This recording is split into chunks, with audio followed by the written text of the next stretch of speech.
এ যেন হ্যামিলিয়নের বাঁশিওয়ালা। বাঁশির ফু দিয়েছেন হাজার হাজার নেতাকর্মী চর্যসর্দি ইউনিয়ন থেকে উপস্থিত হয়েছেন।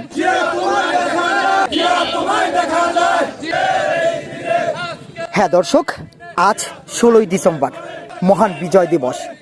লাখ লাখ মানুষের, কোটি কোটি মানুষের রক্তের বিনিময়ে পেয়েছিলাম আমরা লাল সবুজের পতাকা। দর্শক, চর্যসর্দি ইউনিয়ন থেকে যারা আজকে নেতৃত্ব দিয়ে হাজার হাজার লোক উপস্থিত করেছেন, তাদের নামটা না বললে হয়। রেজাউল আলম রিজু মিয়া, স্বেচ্ছাসেবক বিষয়ক সম্পাদক, নগরকান্দা উপজেলা বিএনপি।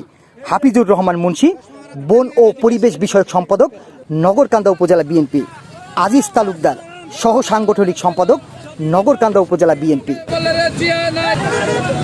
দর্শক, বিজয় দিবস র্যালির নেতৃত্ব দিলেন কারা, তাদের নাম শুনবেন না? হ্যাঁ বলছি, হিমায়ত হোসেন, সদস্য সচিব, চর্যসর্দি ইউনিয়ন যুবদল। সোহেল মিয়া বাবু, চর্যসর্দি ইউনিয়ন যুবদল। আবুল কাশেম, আহ্বায়ক, চর্যসর্দি ইউনিয়ন স্বেচ্ছাসেবক দল।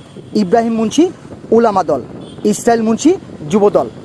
আরও এছাড়া ছিলেন ওলামা দল, ছাত্র দল, শ্রমিক দল, সকল অঙ্গ সংগঠনের নেতৃবৃন্দ।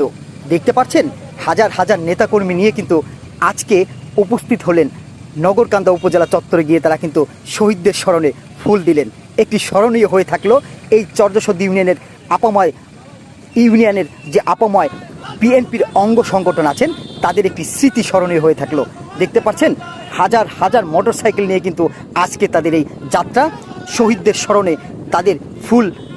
তাদেরকে স্মরণ করে ফুলের শুভেচ্ছা দেওয়ার জন্য। দর্শক, আমি আপনাদেরকে দেখানোর চেষ্টা করছি, দৈনিক আলামীর বার্তা থেকে আপনারা কিন্তু সরাসরি দেখতে পাচ্ছেন। ভিডিওটি ভালো লাগলে অবশ্যই শেয়ার করে দিবেন। আসুন, যারা এই রক্তের বিনিময়ে আমাদের বাংলা ভাষাকে এনে দিয়েছে, রক্তের বিনিময়ে আমরা বাংলা ভাষা কথাই বলতে পারছি, এবং তাদেরকে সারা জীবন, যতদিন বেঁচে থাকবো, যতদিন পৃথিবী থাকবে, ততদিন তাদেরকে মনে রাখি।